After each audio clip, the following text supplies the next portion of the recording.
My name is Gavin Evans, and this is my review of Scream 4. And this review will have spoilers, so there's your warning. But I don't really know what the consensus on this movie is, because when I look at my letterbox, some people just love this movie and give it 4 or 5 stars, but other people really seem to hate it and give it 1 or 2 stars. On Rotten Tomatoes, it has a 60% from the critics and a 57% from the audience. So it does seem like a divisive movie, and I don't really understand why because it's obviously great and it's definitely my second favorite of the franchise. So yeah, I wish this movie received more love. But let's begin by talking about the cast, and Neve Campbell does a great job here. I like how you can tell she has grown and she's matured. Like, she still feels like Sydney, but she feels like a different version of Sydney. And she just brings this character to life so well. David Arquette does a very good job. He is as charming and as likable as ever. Courtney Cox, I do like how they put her character in different situations here.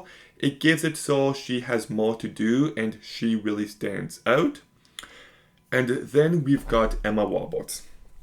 And I will say this, she's not always convincing. You can definitely tell she is acting at points, but her performance is so over the top and so big and so loud, and she goes for it. And I kind of love her performance, and I'll talk about this more shortly, but she's actually my favorite Ghostface. Hayden Panettiere does a really good job as Kobe. She's a funny side character. Alison Brie does a perfectly fine job. Rory Culkin is really good. Eric Carterson, I wish he was in the movie a bit more, but he still stands out. Anthony Anderson and Adam Brody do a perfectly fine job. Molly Shelton brings so much personality to her character, and Nico Tortella plays the boyfriend. Trevor, I believe, is his name. And he's actually pretty bland, but I don't know, he's not given too much focus, so it doesn't really bother me that much. So the cast does a great job. The supporting characters stand out, and I like the fact that this movie begins and Gail and Dewey are still together and they're still trying to figure out life together. Like, I really do like that about this movie. But the ghost face in this movie just I think is the best. I don't know if Ghostface has ever been this scary because she's just so mean and nasty. And like that one scene of the girl getting killed in the bedroom, like they go for it. This is the most gnarly film of the franchise.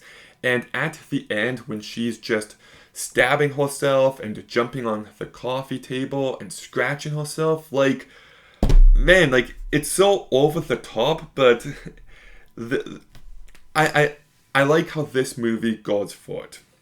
I also do think there's plenty of tense moments. The scene where Alison Brie is getting chased in the parking garage is a very thrilling scene. I like the scene in the house. Like I said, it's a really bloody moment.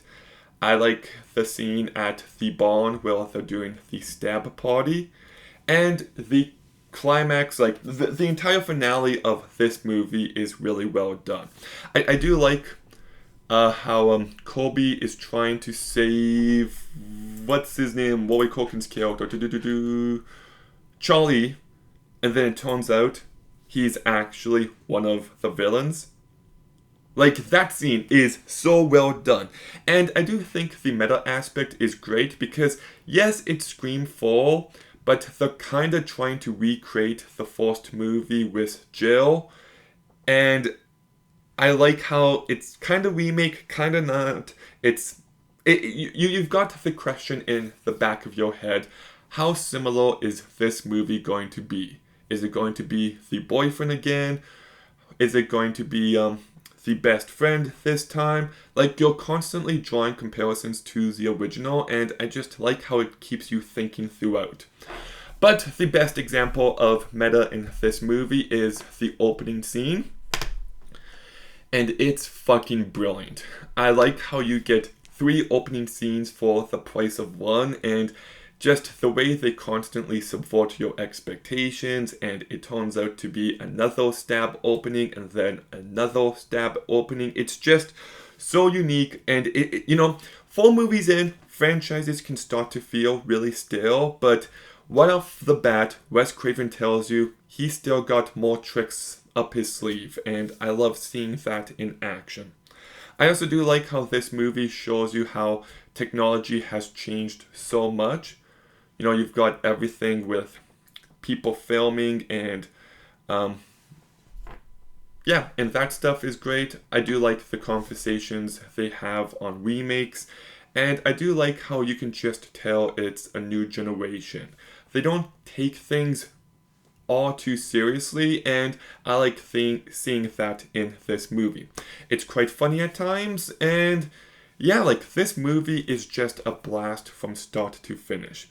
Maybe it can feel, maybe it slows down a little too much at times, and maybe there could have been some more focus on some of the other side characters. I'm not going to say it gets on the same level as the first movie, but it does get pretty damn close. Oh, and I do like the finale in the hospital.